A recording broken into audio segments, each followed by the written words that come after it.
네, 오후장 들어서 시장 힘이 계속해서 빠지고 있습니다. 시장에 대한 전략 세워보도록 하죠. 김홍범 유경 PSG 자산운용 주식투자본부장 모셨습니다. 어서 오세요. 반갑습니다. 안녕하세요. 자, 오늘은 당연히 삼성전자 잠정 실적으로 이야기를 해보도록 하겠습니다. 삼성전자의 잠정 실적 3분기, 지금 영업이익이 시장의 예상치가 9조 원이었다가 10조 원이었는데 예상치를 훌쩍 뛰어넘는 12조 원을 기록을 했습니다. 하지만 삼성전자 주가는요, 상승세를 보이다가 지금 좀 하락 전환을 했는데 우리가 뭐 삼성전자 실적 발표할 때 많은 분들이 보셨겠지만 항상 실적 나오면 하락세를 보이지 않습니까? 오늘의 하락 어떻게 해석하고 계셨어요? 예, 일단 시장 기대치가 네. 최근에 10.1조 원까지 올라왔는데 12.1조 원이니까 아무도 생각하지 못했던 그런 영업이익이 나왔죠. 근데 오늘 실적 발표는 잠정 실적 발표라서 사실 사업 부문별 구체적으로 어떤 변화가 있었는지 정확하게 확인하는 건 힘듭니다. 하지만 이제 시장이 예측하고 추정하고 있는 거를 이제 종합적으로 말씀드리면 D램, 낸드, 파운드리 이쪽에서 다 의미 있는 개선이 이루어진 것으로 보이고요. 먼저 D램부터 말씀을 드리면 HBM의 출하 증가로 물량이랑 가격이 전부 다 증가하면서 이번 호실적에 가장 중요한, 가장 큰 원인이 된 것으로 보입니다. 그다음에 낸드 같은 경우도 그동안 적자를 기록하다가 eSSD, 그러니까 기업용 서버용 SSD죠. 그게 잘 팔리고 하면서 이번 흑자 전환을 한 것으로 보이고요. 그다음 파운드리 같은 경우도 계속 최근에 분기별로 2조 원 넘는 적자를 냈었습니다. 근데 최근에 신규 고객을 계속 확보하면서 물량이 늘어나고 가동률이 늘어나면서 이 부분에서도 역시 적자가 굉장히 줄어든 것으로 보입니다. 그래서 종합적으로 보면 이제 가장 중요한 게 이러한 호실적이 이번 3분기로 끝이 아니라 올해 4분기, 내년까지도 이어질 수 있다라는 그런 거기 때문에 삼성전자의 올해, 내년 영업이익을 많이 상향 조정할 수도 있는 굉장히 의미 있는 실적 발표라고 할 수 있겠습니다. 네, 3분기 잠정 실적이기는 하지만 영업이익이 12조 원을 기록을 했고요. 매출 역시 분기 매출 사상 최초로 80조 원대를 넘겼습니다. 확정 실적을 발표하고 세부적으로 지켜봐야겠습니다만 일단 반도체 사업이 최대 6조 원에 달하는 영업이익을 기록했다. 전사 실적 개선을 이끌었다라는 평가가 나오고 있는데 오늘 또 삼성전자가 호실적 발표에도 불구하고 하락세를 보이고 있지 않습니까? 이렇게 된다면 반도체에 관심 가졌던 투자자분들은 지금 삼성전자를 매수해야 되는 거 아닌가라는 생각이 들어요. 이미 좀 올랐다고 생각하시는 분들도 있을 테고요. 삼성전자에 대한 투자 전략 어떻게 가져갈까요? 최근에 반도체 관련주들이 거의 패닉 바잉이라고 할 정도로 굉장히 가파른 속도로 올랐었고 그러다 보니까 이제 팔아야 되는 건가 들어가는 게 맞나라는 이제 고민을 하는 건 굉장히 자연스럽다라고 생각을 합니다.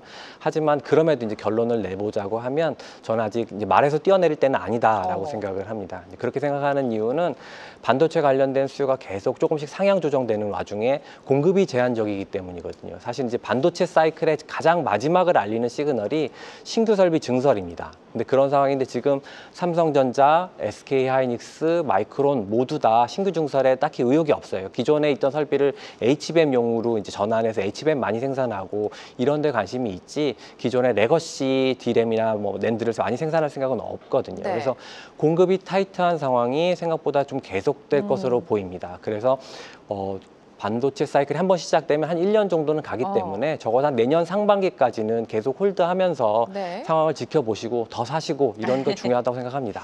네, 지금 반도체에 강력한 매수가 쏠리면서 패닉 바잉이 일어나고 있습니다. 달리는 말에서 굳이 내려올 필요는 없다라고 말씀을 해주셨고요. 삼성전자뿐만이 아니라 이 관심이 반도체 소부장까지 좀 확산이 되고 있는데 소부장과 관련해서는 어떤 전략 유효합니까? 저는 이제 반도체 소재와 장비도 좋지만 삼성전자와 SK하이닉스 이 두 종목에 일단 집중을 하시는 게 더 좋다라고 생각을 합니다. 그렇게 생각하는 이유는 소재주나 장비주가 이제 이익이 늘어나려고 그러면 사실 좀 물량이 늘어나야 돼요.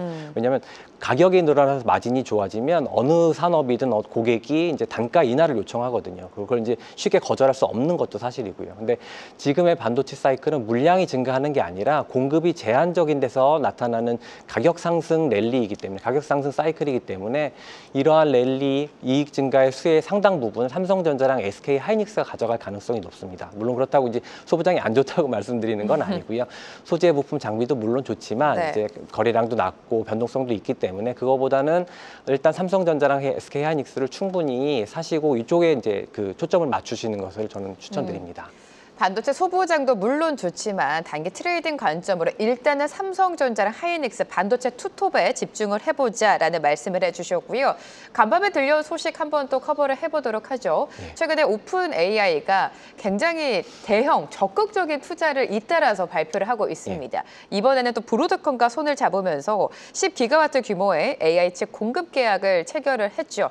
이 부분 어떻게 해석을 하셨습니까? 전반적인 반도체에 지금 훈풍을 불어넣어주고 있어요, 오픈 AI가. 예, 맞습니다. 그 오픈 AI가 AMD에 이어 브로드컴이랑도 이제 계약을 협력하겠다고 계약을 발표했는데 계약 관련된 내용이 아직 정확하게 밝혀지진 않아서 뭐 많은 부분을 알 수는 없습니다만 대충 내년부터는 브로드컴이 이제 맞춤형 AI 가속기 그 다음에 네트워크 시스템을 공급하는 걸로 되어 있습니다. 그러니까 연산 기술과 통신 기술을 둘 다 제공하는 거죠. 이건 브로드컴이니까 할 수 있는 겁니다. 통신 기술을 갖고 있는 브로드컴이니까 할 수 있는 건데 굉장히 의미 있는 뉴스라고 생각하는데 시사점은 한 두 가지 정도를 뽑아볼 수 있을 것 같습니다. 첫 번째로는 이게 학습용보다는 분명히 추론용 AI 반도체일 것 같은데 추론용 AI 반도체를 이제 본격적으로 대량 생산할 만큼 그런 계약을 맺어야 될 정도로 그 AI의 저변이 빠르게 확대되고 빠르게 침투하고 있다라는 겁니다. 그래서 약간 과장을 하면 아직 미래는 알 수는 없지만 어쩌면 AI가 캐즘 없이 계속 성장을 해나갈 수 있는 그런 신호가 아닐까, 수요가 계속 증가한다는 신호가 아닐까 이렇게 생각을 해볼 수 있을 것 같고요. 그다음 두 번째로는 결국 이제 우리나라의 삼성전자와 SK 하이닉스에 대한 건데 삼성전자, SK 하이닉스 입장에서 굉장히 좋은 뉴스입니다. 왜냐하면 기존에는 HBM을 공급할 때 엔비디아만 바라봤어야 했거든요. 거의 대부분의 물량이 이제 엔비디아 향 물량이니까. 근데 지금 이렇게 되면은 별도의 AI 반도체를 만든다고 해도 HBM 꼭 들어갑니다. 그래서 삼성전자, SK 하이닉스에는 그 엔비디아만 목을 매는 게 아니라 다른 고객들한테도 얼마든지 이제 HBM 공급할 수 있고 협상력에서도 우위에 설 수 있기 때문에 이런 부분에서도 굉장히 의미 있는 좋은 뉴스라고 생각합니다. 네, AI 수요가 폭발적으로 증가하고 있다는 점, 그리고 이 수요, 이 수혜는 삼성전자랑 하이닉스 국내 기업에게도 그 훈풍이 이어질 것이다라는 말씀까지 해주셨고요. 외국인의 수급 동향도 보도록 하겠습니다. 10월장이 연휴를 제외하면 사실 얼마 되지 않았는데 거래일 자체가 외국인의 적극적인 매수가 좀 들어왔습니다. 5조 이상 한국 시장을 매수했고 여기서 특징적인 거는 당연히 반도체를 중심으로 강력한 매수가 들어왔습니다. 하지만 지금 환율에 대한 부담이 있지 않습니까? 1,420원, 30원대를 왔다 갔다 하고 있는데 환율에 대한 부담 속에 외국인의 수급 동향의 움직임은 어떻게 예상하세요? 최근에 증시가 급상승을 하면서 못 봤던 새로운 기록들이 계속 세워지고 있습니다. 지난 10월 2일 목요일, 그러니까 추석 연휴 바로 전날이죠. 그날 하루만 이렇게 한정을 해서 봤을 때 외국인 순매수가 3.1조 원을 기록했습니다. 그런데 이게 어느 정도 금액이냐면 2000년부터 2025년까지 25년 동안 그 순매수 이제 통계를 봤을 때 단일 기준으로 3조 원을 넘었던 건 10월 2일 이번이 처음입니다. 그리고 2조 원을 넘었던 것도 작년 1월에 딱 한 번 있었어요. 그러니까 그동안 2조 원을 외국인 1일 기준으로는 외국인 순매수가 2조 원을 넘었던 적도 없었던 겁니다. 이제 그 정도로 그 외국인 순매수가 뭐 패닉바잉이라고 할 정도로 삼성전자와 SK 하이닉스 같은 반도체에 집중돼서 굉장히 몰렸었고 그리고 주가도 굉장히 단기간에 급상승을 했기 때문에 좀 외국인 순매수는 좀 잦아들 수는 있다라고 생각을 하고요. 그런데 생각을 해보면 한국 증시의 상승 동력 그 두 가지가 이제 기업 지배 구조 개선, 그다음에 반도체 업황 개선인데 이게 여전히 유효합니다. 보여줄 수 있는 부분이 굉장히 많기 때문에 앞으로 외국인 수금 더 들어올 수 있다라고 생각을 하고요. 여기서 이제 환율로까지 이제 말씀을 드리겠습니다. 환율 움직임이 사실 최근에 좀 뜻밖이었어요. 저 같은 경우는 왜냐하면 6월부터 외국인 순매수가 계속 연이어 많이 들어왔는데 그리고 증시도 상승을 했는데 원화는 달러당 한 1,350원에서 1,420원까지 약세로 갔단 말입니다. 그래서 보통은 외국인 순매수가 그렇게 세게 들어오면 원화는 강세로 간다라고 생각을 하는데 약세로 갔어요. 그래서 만약 이렇게 약세가 좀 더 진행돼서 뭐 1,450원 이런 식으로 간다고 하면 분명히 시장에는 단기적 변동성을 확대하는 요인으로 작용할 수는 있을 것 같습니다. 그 점은 분명히 염두에 둬야 되겠지만 근데 거꾸로 생각해서 왜 원화가 약세로 가는데도 외국인 순매수가 계속 들어오고 한국인 증시가 상승을 했나라고 생각을 해보면 아까 말씀드렸던 기업 지배 구조 개선, 그다음에 반도체 업황 개선이란 이런 게 그런 걸 상쇄할 만큼 컸던 겁니다. 그래서 저는 단기적으로는 환율 때문에 좀 노이즈가 있을 수 있고 시장도 좀 박스권에 갇혀서 등락을 반복할 수는 있지만 이러한 재료들이 계속 살아있고 유효하기 때문에 장기적으로 보면 내년 상반기까지도 보면 원화 환율이 안정을 찾으면서 외국인 순매수세가 다시 들어올 수 있다고 생각합니다. 환율에 대한 부담이 있지만 환율이 안정을 되찾으며 외국인의 수급은 계속해서 들어올 것이다라고 언급을 해주셨습니다. 우리 시장 당연히 미국 증시의 영향을 받죠. 특히나 반도체 같은 경우에는 빅테크의 훈풍을 좀 받고 있는데 빅테크의 3분기 실적 성적표가 궁금해지고요. 앞서서 저희가 오픈 AI 투자건을 이야기해 드렸는데 지금 이렇게 적극적인 투자를 통해서 이 막대한 자금을 어떻게 조달할 것인가에 대한 우려도 있지 않습니까? 예. 빅테크 기업들의 3분기 실적 전망은 어떻게 하세요? 예, 일단 미국 빅테크 업체들의 전반적인 3분기 실적은 굉장히 양호할 것으로 보입니다. 견조한 성장을 계속할 걸로 보이고요.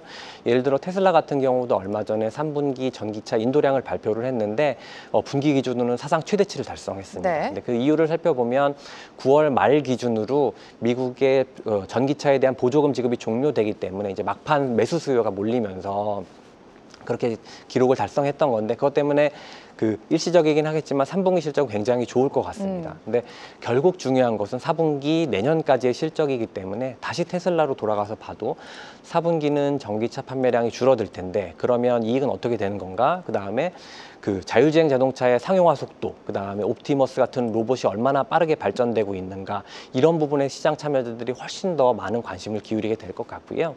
그다음 다른 미국의 빅테크 업체들 예를 들면 알파벳, 마이크로소프트, 그다음에 아마존, 메타 이런 업체들도 실적 자체는 굉장히 좋을 것 같습니다. 하지만 시장은 그건 다 알고 있고 앞으로가 어떻게 되느냐 이런 질문을 던져볼 텐데 결국 그래서 컨퍼런스 콜에서 많은 질문이 오갈 텐데 앞으로 AI 투자가 얼마나 더 그런 관련된 비용을 얼마나 더 집행할 거냐 그리고 그게 언제쯤 수익성으로 빠르게 연결될 거냐 이런 부분에 굉장히 투자자들의 초점을 맞춰서 볼 거고 결국 그거에 따라서 주가가 좀 방향을 틀 수 있다라고 생각을 합니다. 자, 그렇다면 우리 시장으로 시각을 돌려서 우리 시장 역시 오늘 보신 것처럼 삼성전자 3분기 잠정 실적을 시작으로 본격적인 어닝 시즌에 들어가게 됩니다. 어떤 섹터, 어떤 산업의 실적 기대가 가장 예상됩니까? 예. 물론 아까 말씀드린 것처럼 뭐 이익 모멘텀이나 가격 모멘텀이 가장 좋은 메모리 반도체가 중요하긴 하지만 이미 시장에 충분히 많은 관심을 갖고 있고요. 저는 이제 역발상 관점에서 생각을 했을 때 중요하지만 시장의 관심에서 약간 벗어난 업종이 이제 화장품 ODM 업종이라고 생각을 합니다. 보면 이제 코스맥스나 한국콜마 같은 경우 2023년, 2024년, 그다음 올해 2025년 다 신기하게도 주가가 상반기에 올랐다가 하반기에 조정받고 상반기에 올랐다가 하반기에 조정받는 이런 패턴을 반복하고 있어요. 근데 저는 최근에 하반기에 주가가 빠진 게 또 매수 기회를 주고 있는 거라고 생각을 하는데 어제 이제 공시도 나왔습니다. 싱가포르 투자청이 코스맥스의 최대 주주로 등극을 했다라는 그런 뉴스가 나왔는데 지금 화장품이 뭐 APR 말고는 딱 재미가 없는 상황이지만 그 K 화장품을 뒷받침하고 있는 한국의 화장품 ODM 같은 경우는 펀더멘탈도 굉장히 탄탄하고 밸류에이션도 싼 상황입니다. 그래서 이번 3분기 실적 어떻게 나오는지 화장품 ODM 3분기 실적 어떻게 나오는지 한번 지켜보시고 내년 상반기 주가 상승을 대비해서 분할 매수하시는 것을 추천드립니다. 네, 역발상 관점으로 화장품 관련주, ODM 관련주를 보자라는 말씀을 해주셨습니다. 끝으로 10월장 투자 전략을 여쭤볼 텐데 분할 매수 기회로 삼아야 되는지 어떤 전략이 지금 시장에 유효하다고 판단하십니까? 예, 단기적으로는 사실 예측이 쉽지는 않습니다. 왜냐하면 빠른 속도로 올라왔기 때문에 그래서 단기적으로는 등락을 거듭할 수 있지만 조금만 시야를 멀리해서 한 6개월 정도 이후를 바라본다고 하면 여전히 분할 매수가 유효하다고 생각을 합니다. 이제 그렇게 생각을 하는 이유는 지금 이제 미국의 관세 관련 불확실성이 또 이제 영향을 주고 있는데 내년 11월이 미국의 중간 선거입니다. 근데 지금 그 미국과 중국의 관세 관련 다툼 때문에 중국이 미국의 대두를 수입하지 않아서 지금 트럼프의 주요 지지층인 농민들이 어려움을 겪고 있다고 하는 이대로면 트럼프가 내년 중간 선거에서 패배하고 레임덕을 겪을 수밖에 없거든요. 그래서 이런 부분은 저는 내년 상반기 정도가 되면 빠르게 해소될 것이라고 보고 있습니다. 네, 전반적인 시장 투자 전략 자세하게 세워주셨습니다. 김홍봉 본부장과 오늘 함께했습니다. 고맙습니다. 예, 감사합니다. 계속해서 다양한 경제 이슈를 알고 싶다면 구독과 좋아요, 알림 설정 부탁드립니다. AI 캐스터 권미정이었습니다.